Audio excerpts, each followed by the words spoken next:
Cuba está agotada, agotada de tanta dictadura, agotada de tanto abuso.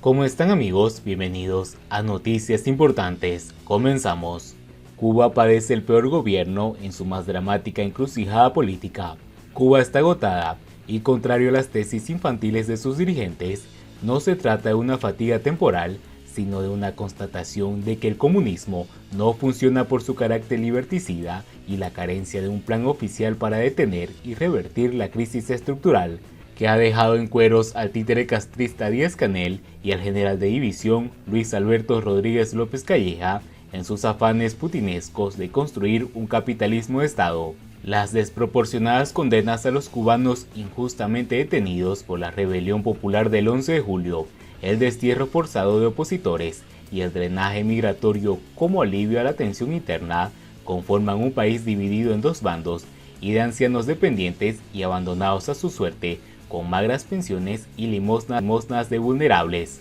La pandemia del coronavirus, otra vez en auge con las variantes de Omicron y Delta, fue una bendición justificativa para la dirigencia anticubana, paralizada por el miedo desde el frenazo al embullo de Obama y que solo argumenta las 243 medidas del presidente Donald Trump, la política continuista de Joe Biden y el COVID-19 como causantes de las desgracias de Cuba, negando la evidencia mayor de sus incapacidades y el rechazo de la mayoría del pueblo cubano a sus improvisadas ocurrencias. Cuba padece el peor gobierno en su más dramática encrucijada política. El Partido Comunista es un cascarón vacío de ideas y de soluciones reales. La Asamblea Nacional es un mero departamento y, como en toda tragedia, comienzan a aflojar los actos de magia emocional y simplona en torno a la figura del extinto dictador Fidel Castro, ridiculizándolo en cada chapucería perpetrada por los años. Cuba carece de libertad, justicia, pan, educación y salud de calidad, medicamentos, protección social, agua potable, red de transporte colectivo, mientras soporta el incremento de la violencia social e intrafamiliar, una policía fallida y corrupta, siniestralidad laboral y vial, derrumbes totales y parciales que agudizan la escasez de viviendas confortables y de sosiego. En el capitalismo, el reto de los asalariados consiste en llegar a fin de mes. En Cuba, obreros y profesionales afrontan el desafío de llegar al fin del día. Pero el plan de los gobernantes consiste en culpar como siempre a los yanquis y al coronavirus, dividir a los cubanos entre los dignos e indignos, según el medidor del grosor e incapacidad del ministro de Economía, jinetear a la solidaria inmigración cubana, que no ha fallado a sus hermanos desde 1977, cuando La Habana tendió puentes para ganar dinero con el dolor de los exiliados por sus rehenes en la isla. Cuba está urgida de una alternativa del gobierno que ofrezca a los maltratados ciudadanos la sencilla fórmula de libertad, justicia, reconciliación nacional, crecimiento económico y solidaridad, que es el camino del éxito, no exento de sabotaje y dificultades, frente a la banalidad de los parásitos cobardes e incapaces de entender los retos de esta nación. Los cubanos necesitan y demandan un liderazgo político que promueva lo mejor de la nación y una lucha sin cuartel contra las humillantes pobrezas y desigualdades frente a gobernantes empeñados a mostrar su incapacidad y cobardía cotidianamente y evitar en lo posible caer en la trampa saducea de que los guardias son buenos administradores y los civiles un desastre. Y es que los generales, los primeros coroneles y coroneles, donde mejor están es en los cuarteles y no enriqueciéndose a costa del pueblo cubano, que no ha visto escampar en medio siglo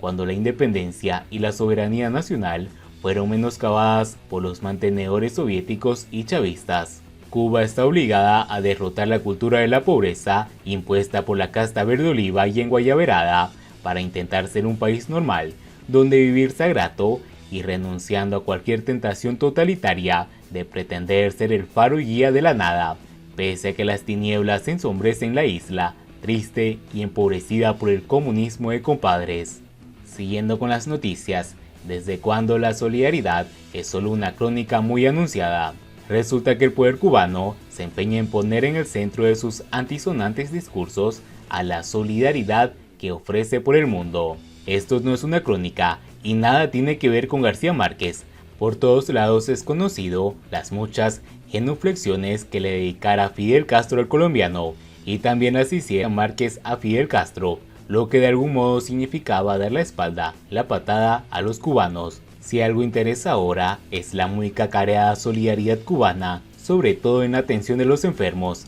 Resulta que el poder cubano se empeña en poner en el centro de sus antisonantes discursos a la solidaridad que supuestamente ofrece por el mundo, esas que algunas veces llegó a los rincones más insospechados, incluso de conocidos apenas advertidos en los mapas, como aquel tiempo en el que la dictadura envió primero dentistas a Argelia y después irían los militares a hacer supuestamente la revolución argeliana. Luego vendrían otras campañas de solidaridad, muchas que dejaron a tantos hijos sin sus padres, incluso durante esos años iniciales de la vida. Los padres y las madres internacionalistas salían y volvían como héroes, pero los hijos que habían crecido algo no los reconocían a la vuelta, ni siquiera podían decirles papá o mamá cuando regresaban, porque aquel que le mostraron en las fotos hechas antes del viaje no era el mismo que volvía con medallas y reconocimientos a su labor internacionalista. Muchos hijos no tuvieron al padre o a la madre, y algunos abuelos conocieron al nieto cuando ya caminaba o le dijo abu, y así siguió siendo hasta el día de hoy, o quizás no, porque se hizo mayor el número de hogares al que le faltaba un miembro. Unos viajaban con estetoscopios, mientras que otros cargaron fusiles, unos volvían y otros no. Así ha sido nuestra historia de internacionalismo proletariado, pero la solidaridad en el país, en el barrio, en la casa, se acabó hace rato. Hoy suceden cosas muy espantosas en la isla, y nada tienen que ver con la solidaridad. Y es que este gobierno, que lleva tantos años alardeando de tener un sistema de salud de primer mundo, sin que lo sea, no admite el hecho de que su gente es la menos solidaria de este mundo, porque la de ser institucionalizada. La solidaridad viene del corazón, o lo que es lo mismo, de un espíritu noble. Ahora mismo, en medio de una pandemia que está arrancando la vida de millones de personas en el mundo, ahora que los cubanos, regados por el mundo, hacen colectas para comprar medicamentos y mandarlos luego a la isla, los de acá revenden los medicamentos después de conseguir las recetas con esos médicos que antes fueron internacionalistas. Esos médicos que pasan horas y horas, días y días, en un cuerpo de guardia de hospital, viendo la muerte en el preciso instante en el que llega, son los mismos que trazan sobre el papel de sus recetarios el nombre de un medicamento y luego de otro y de otro, para el revendedor, ese que los ayuda, ese que les tira el salve, para que les regale un paquete de pollo a ese médico que les da las recetas que no necesitan, que les da las recetas a quien nos venden luego los medicamentos con un precio que ya sobrepasaron la estratosfera y que resultan insultantes. Una cosa es lo que se quiere aparentar y otra es la realidad. Durante muchos años se ocultó la realidad cubana. El gobierno, con sus médicos de difusión, oscurece, tiende el manto negro sobre la realidad. La apariencia esconde y ensombrece la verdad, y solo si se está fuera de esa forma falsa, de esas veladuras, se podrá conocer la verdad. En Cuba son contrarias las apariencias y la verdad, y entendemos por apariencia el discurso del poder, porque la realidad se hace visible ante los ojos de todos. En el país de los muchos médicos, tantos que se pueden exportar, en el país de las vacunas Abdala, Soberana y otras, no existe tetracilina, sobre todo si no vamos a buscar del revendedor del barrio, ese que tiene tan buenas relaciones con los médicos y con la señora que trabaja en la farmacia. En el país que se hacen implantes cocleares, cirugías de cerebro, de corazón,